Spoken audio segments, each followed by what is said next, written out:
Mr. Chairman, I hate to convert this into a systems review, time and motion study, queuing model study, but I guess we have to do this in this committee.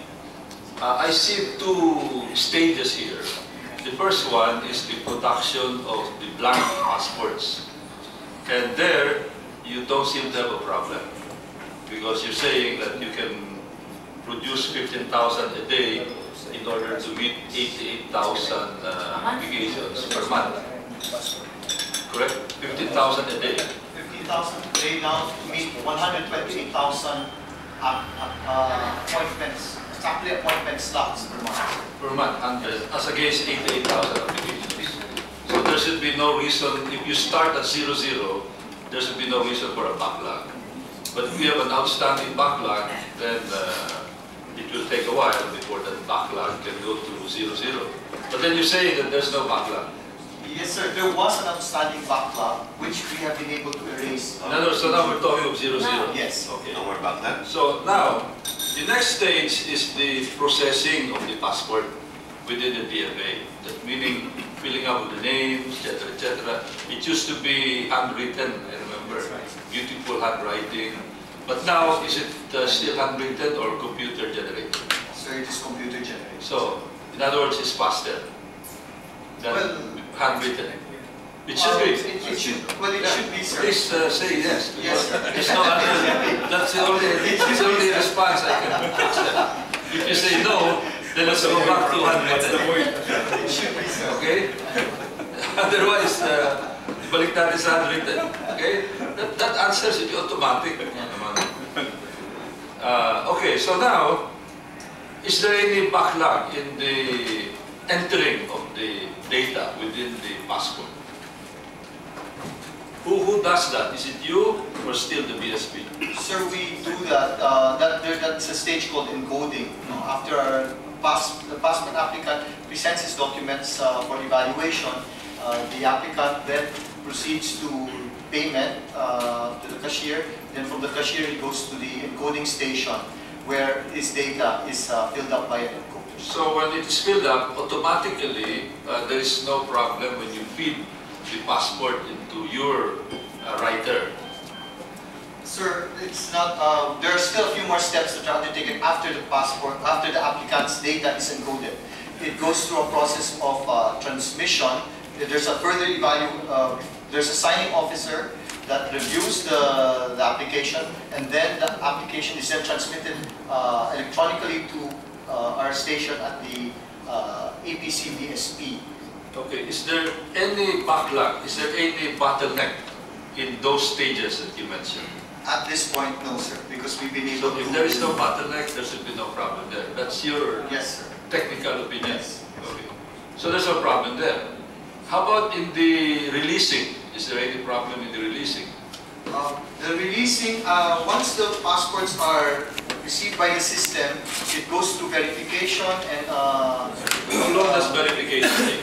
Verification, there is a system that is provided which checks the fingerprints that were scanned, so as to check whether there was someone who attempted to use another name. And this is also a computer process. Yes, it's a computer process. A biometric process. That's right, sir. Okay. And So then again, there's no problem there. No problem now, sir. And then it is printed, the data is then printed, and then there's quality control, chip burning, and then releasing. So this allows us to complete the process within maybe about 8-9 days, so that on the 10th day, at the earliest, when the passport applicant applies for express processing, that passport would be ready for release on the 10th day. Why would it take 10 days? Yes. Sir, because of, again, it's trying to ensure that first the documents that are processed are valid and genuine. There's a check before it is transmitted to the BSP, and then at the at the at our station in the BSP, I should say, it goes through that process of verification, and then there is first. That verification, how is that done? What do you verify? There is actually we have this AFIS, sir. It's an automated fingerprint identification system which compares application which contains biometric data with other applications, so that it is able to see whether there is a duplication. And how long does that take? Well, sir, from my understanding, at least 1 day, sir. So 1 day lang. Okay. That seems to be the longest stage. Sir, so far, so we have about 1 day in, let's say, in the processing, and then another day in AFIS, and then in the printing and the personalization stage and quality assurance, that also takes another day, and then it's sorted out also, and then from sorting out, it is delivered to the from the BSP to the DFA, and then from in the DFA there's a manually it's manually sorted, so that one those going to the regional consular offices will be delivered by courier, and those delivered to be delivered to the foreign service post will be sent by courier. Yeah, thank you. And I noticed that you're talking of 10 to 20 days. Why is your standard like that? Why the 10 and 20 days? You're talking about 100% deficiency from 10 to 20. So, sir, why is your allowance so liberal? Sir, again, of course, we have to just provide for any contingencies in case. But the 10-day contingency is just too much. That means you're not systems-oriented. You're not customer-oriented. 100%. How would you feel if we tell you, please attend the meeting here? It could be Monday this week, or maybe, let's say, budget hearing Monday, but it could be up to Monday next week. And just stand by there and wait for our call. Well, of course, sir, what we are trying to do here is to improve on the system. Because again, the e-passport I think, Mr. Chairman, they're giving themselves too much of an allowance. A 10-day allowance against a 10-day standard 100%. Means that you are accepting too much of a contingency. You are accepting too much of a gap, a failure rate in your organization, in your process. That is why you're failing. Because, Mr. Chairman, 10-day for express, 30 days for regular. 20 days. 20? Yeah. For 20 days for regular. Now, in fact, I should ask this first. What is the policy on passports? Is this a matter of right or a matter of privilege for Filipino citizens? Well, sir, under the law, it would be a matter of privilege because it would be dependent on the compliance with the requirements of the law. If the applicant is able to meet the requirements, then he will be issued a passport. But doesn't everyone have the human right to travel? Yes, sir. Unless there is a hold order. Unless there is a hold order, unless in the hold order, if the person is, there are considerations for public safety. So, Mr. Chairman, isn't it more correct to say that the policy should be that a passport is a matter of right, unless otherwise cancelled for cause? Sir, based on, under the Passport Act, applicant must provide documents on the basis that would establish one's identity and first. Oh yes, of course. So that would be the basis for the issuance of a passport. Yeah, given that these are correct data, because that person will have to go abroad and will have to present himself as the same person reflected in the passport. So that is but given the veracity of all the representations there of the applicant, shouldn't it be a matter of right? As I said, denied because of cost. Well, yes, sir. In that case, as long as the requirements for obtaining a passport are met, then that a passport will be issued to that person. In other words, your action is ministerial only to a Filipino citizen. Sir, it would also be You don't have a reason to deny the issuance of a passport unless there are wrong information in the application. Sir, there is discretion exercised in the evaluation of Discretion? Discretion, sir, to see if the person presenting a passport application. No, precisely. As I said, if you can verify that everything is in order, then that is a matter of right. In the same way that... Yes, sir. Okay, Mr. Chairman, in your process, is it possible for you to, instead of the 20-day regular, you make it 10 days? That is what we are working on, sir, actually. Because now that we have been able to build on that, we're building on the momentum after the erasure of the backlog. Our intention now is to really move towards having a faster releasing time for the passports. And how many stocks of passports do you have, blank passports, right now?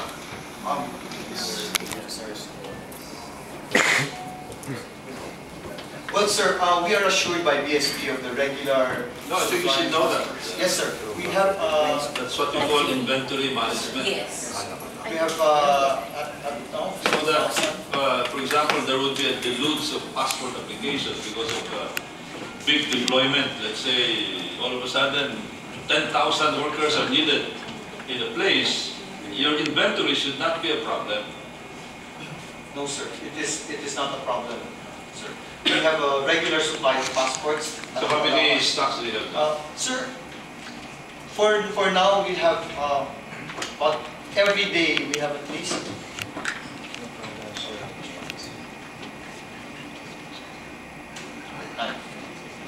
so as of we have 52,000, sir.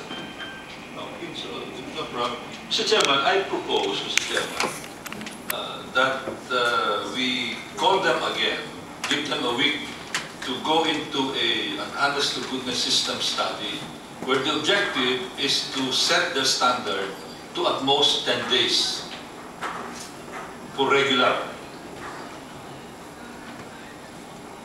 Do you have systems people in your organization? So we have consultants, sir. Yes. From I think people in the given the data that you gave us, I think 10 days is very, very workable. That's true, sir. And Mr. Chairman, when they come back here, they should be back here with an assurance, a guarantee that they can release within 20 days, within 10 days for regular. If not, we will question your budget in the budget hearing. I will do that personally. Especially your area is located in my city. Release schedule is next week, Tuesday. So we need your flow chart.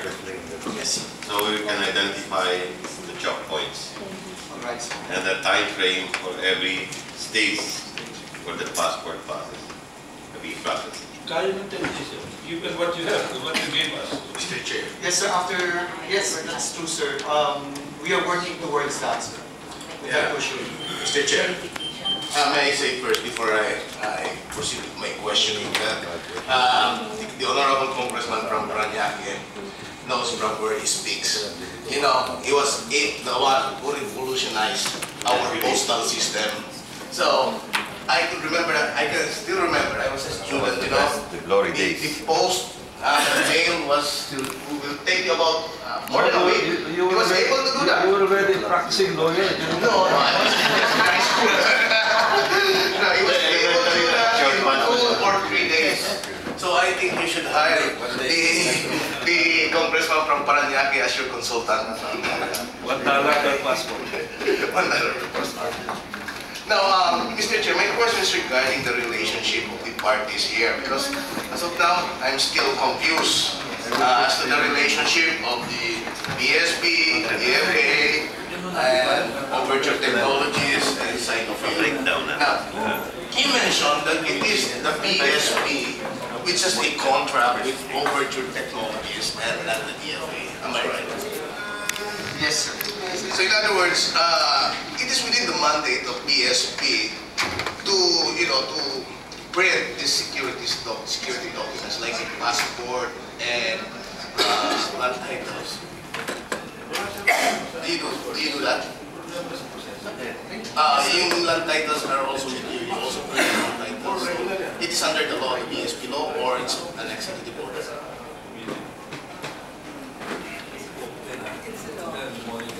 So it's a law. It's within your mandate. Now, was the PSP the one who procured the services of Sinopharm or Overture Technologies? Yes, ma'am.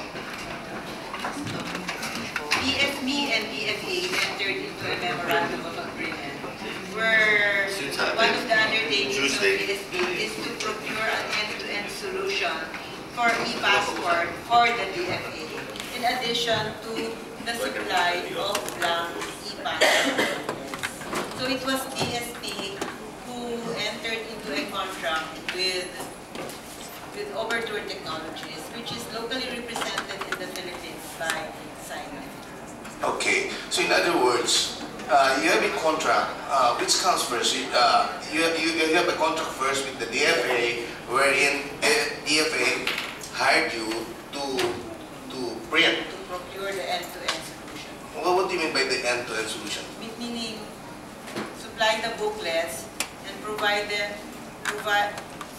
source a supplier for them for their personalization system. So they hired you because you are the one who is technically competent to do that. Right. Okay. So now, how much was the cost of the contract with you? I mean, let's say for every page, how much is that a condition? Is that the condition per book or per page? Per book. So per book, how much is the contract of DFA with you?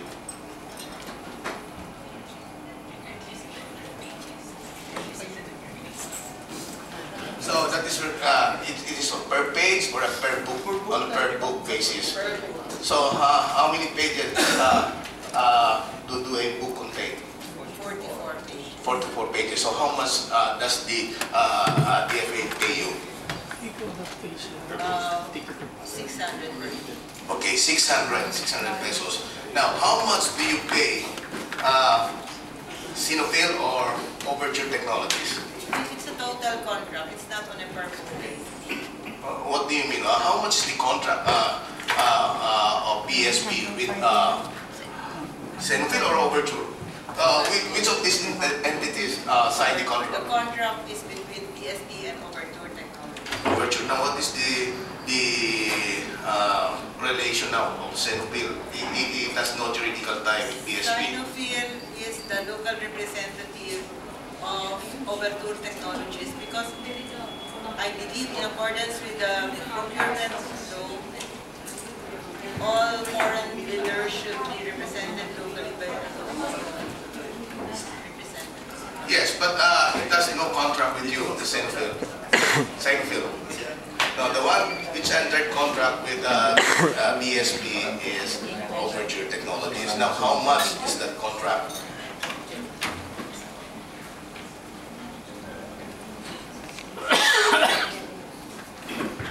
Another thing, was this ever published? Was there any bid conducted and bidding participated by other bidders? Okay. So how much is the contract?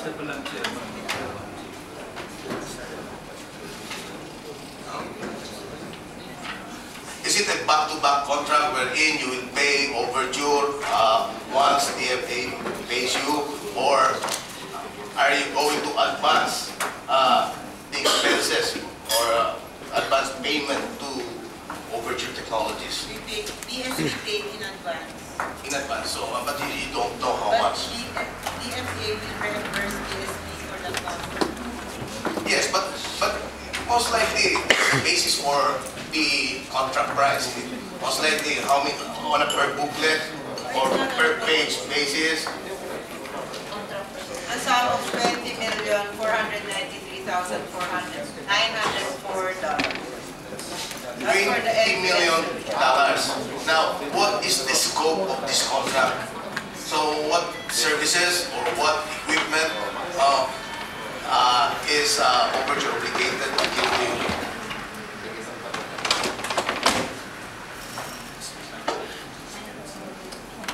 Only the one. What do you mean? They will provide an end-to-end solution, meaning they will supply all the equipment that is necessary for the data capture component, which is being used by the FTS.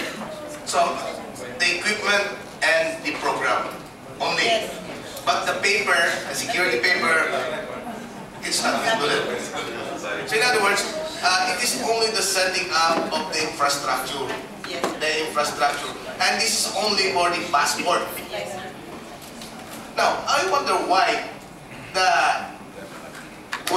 DFA did not procure this directly and instead course this through the DSP.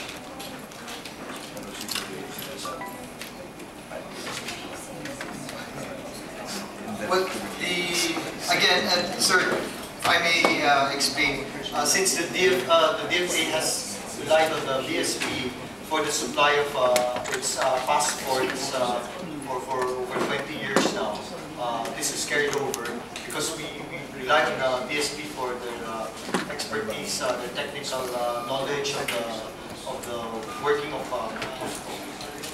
producing security documents. They have the capacity and the capability and machinery and the personnel to undertake this project of producing passports. Okay. So let me go back again to the contract. Now, the overture